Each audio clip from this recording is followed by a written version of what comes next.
एक बार भगवान बुद्ध के पास एक आदमी आता है। आदमी के चेहरे पर उदासी साफ साफ नजर आ रही थी।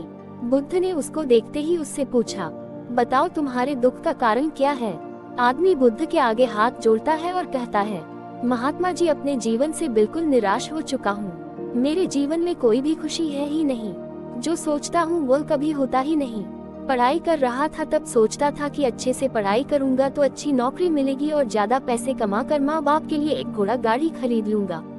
अपने पत्नी और बच्चों को प्रवास कराऊंगा। लेकिन अच्छे से पढ़ लिख कर भी नौकरी मिली तो सही, लेकिन इतने पैसे नहीं मिलते जिनसे ये सारी इच्छाएं पूरी कर सकूं। जैसे तैसे सिर्फ खाने पीने का इंतजाम हो पाता है। काम पर जाना और घर आना, बस यही मेरी जिंदगी बन चुकी है। आदमी की बातें सुनकर बुद्ध उसको पास के एक बगीचे के नजदीक लेकर गए।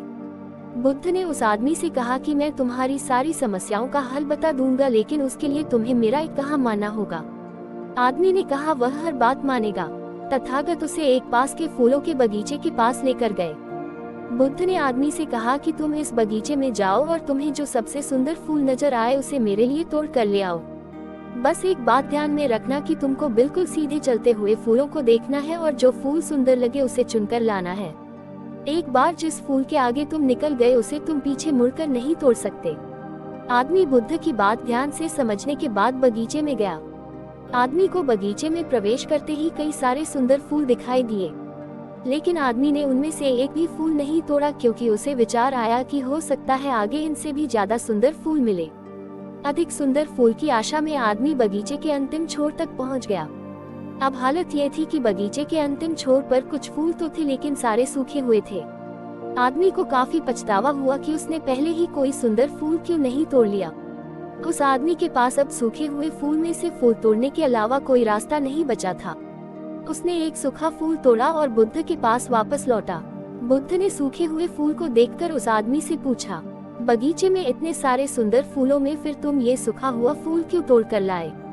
आदमी ने कहा, इस विचार से कि आगे और अधिक सुंदर फूल मिलेगा, मैंने सभी सुंदर फूलों को पीछे छोड़ दिया, इसलिए मुझे अंत में ये सूखा हुआ फूल तोड़कर लाना पड़ा। महात्मा बुद्ध ने कहा कि यही समस्या तुम्हारी भी है। ये बगीचा तुम्हारा जीवन है और इसमें वह सभी तरह के फूल छोटी मोटी खुशियाँ हैं।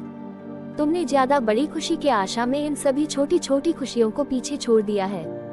घोड़ा गाड़ी पाकर शायद तुम्हारे माता पिता इतने खुश ना हो जितना तुम उनके पास बैठकर उनसे बातें करोगे, उनकी सेवा करोगे तब होंगे।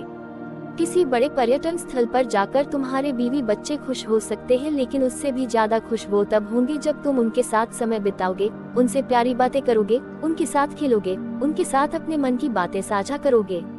महात्मा बुद्ध की बातें उस आदमी को समझ में आ गई और उसकी विचारधारा बदल गई। वह अपने उसी पुराने जीवन में खुश रहने लगा जिसमें वह पहले दुखी रहा करता था। दोस्तों, यही तो हम भी अपने जीवन में करते हैं। हमारे पास जो है उसका महत्व नहीं समझते और फिर कुछ और ज्यादा पाने की आस में जो है उसका भी आनंद या सुख लेना भूल जाते हैं। और जब समय बीत जाता है तो हमें लगता है कि हमारे जीवन में कभी सुख या खुशियाँ आई ही नहीं।